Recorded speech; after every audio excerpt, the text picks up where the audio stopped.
Petrol এবং ডিজেলের দাম প্রতি লিটার 3 টাকা বৃদ্ধি ঘটিয়েছে।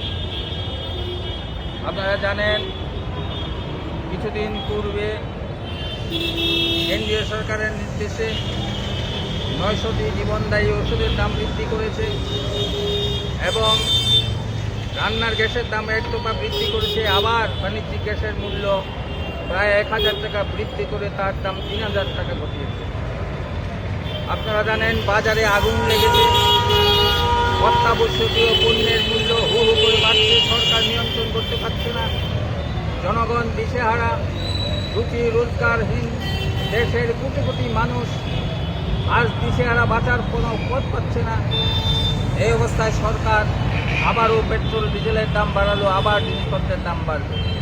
আপনারা এও জানেন যে ভারত সরকারের নির্দেশে এই দেশের তেল কোম্পানিগুলি রাশিয়া থেকে অনেক কম দামে কাঁচা তেল আমদানি করার ফলে তারা হাজার হাজার কোটি টাকা লাভ করেছে। তখন আমাদের দেশের সরকার এই পেট্রোল ডিজেলের দাম 1 পয়সাও কমায়নি। আজকে মধ্যপ্রাচ্যের যুদ্ধের অজুহাত খাড়া করে আবার পেট্রোল ডিজেলের দাম বাড়ালো। এই যে একটার পর একটা জনস্বার্থ বিরোধী নীতি নিয়ে জনগণের উপর চাপিয়ে দিচ্ছে, জনগণকে বাঁচার পথ করবে সরকার, তার পরিবর্তে জনগণের বিরুদ্ধে যুদ্ধ ঘোষণা করছে।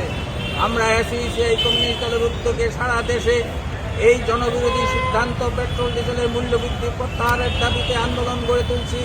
আজকে তারই অঙ্গ হিসেবে বটতলায় আমরা বিক্ষোভ সমাবেশ করছি। আমাদের দাবি কেন্দ্র এবং রাজ্য সরকারের ট্যাক্স, জিএসটি এবং সেস পেট্রোল ডিজেলের উপর থেকে কমাতে হবে এবং পেট্রোল ডিজেলের বর্ধিত মূল্য প্রত্যাহার করতে হবে এবং জনগণের নিকট আবেদন রাখছি এই দাবিতে জনগণ দলে দলে আন্দোলনে যোগদান করে সরকারকে বাধ্য করতে এই দাবিগুলি মেনে নেওয়ার জন্য।